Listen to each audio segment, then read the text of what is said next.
and welcome back to Dirtbike Magazine's video series, The 20s, where we take you up close and personal with all the 2020 motocross models. Today, we're getting our first chance to ride the 2020 Honda CRF450R. Since Honda released this platform in 2017, they've just been refining it a little bit every single year. And 2020, they refined it even further. There isn't any groundbreaking major changes on this motorcycle, but there is very targeted changes, like the battery box moving down and closer to the center of the motorcycle for improved center of gravity. The rear brake pad material has been changed for better durability, and the lower rotor guard has been removed altogether to let it dissipate heat better. Suspension settings both in the fork and the shock have been revised for 2020, and mapping has changed for 2020.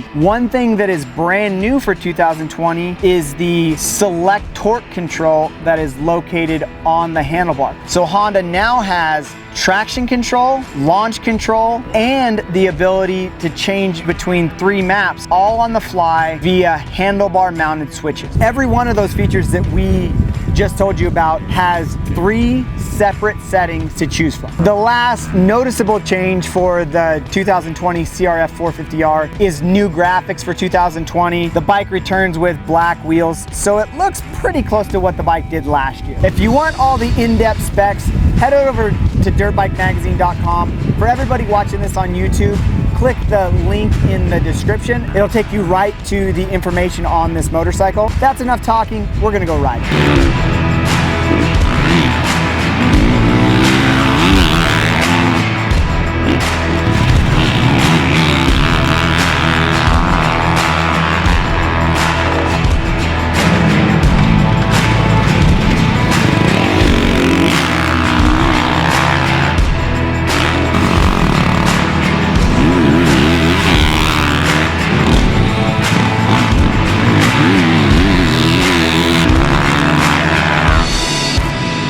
So we just got done with our first day of testing on the 2020 Honda CRF450R, and one thing that jumped out at us right away is this bike is fast.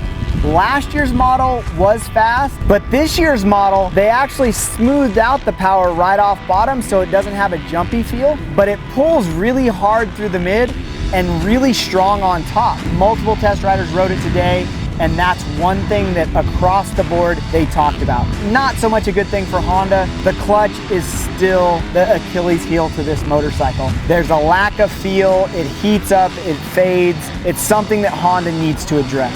The other thing that we noticed is, I mean, it was a little bit hot during our first day of testing out at Glen Helen, but the bike did run hot, and on the track, coming in from the track, it was, boiling over a little bit. So that's something that we're gonna keep an eye on. But the suspension updates for 2020, all of the test riders that rode it today did mention that the bike has more front end bite, a little bit more control. The back end is a little bit high, and we did mess around with rebound and sag settings and couldn't really get the bike to work any better than it did stock from the manufacturer. Like we said before, the standard map has great power from bottom to top. Number 2 map is a little bit more of a reserved map. It kind of made the bike feel a little bit slow and a little bit heavy to us. And then the aggressive map actually is more aggressive down low and in the mid-range, and signs off really early on top. So all the test riders agreed that the standard map is the best all-around map to ride. So this is our first day of testing in the books. We look forward to putting a lot more time on this motorcycle, but we can say this is a step forward for Honda. The 2020 model is refined, and those refinements are definitely enjoyed by the testing staff. We look forward to throwing it in the ring with all the other 2020 450s here really soon, so stay tuned for that.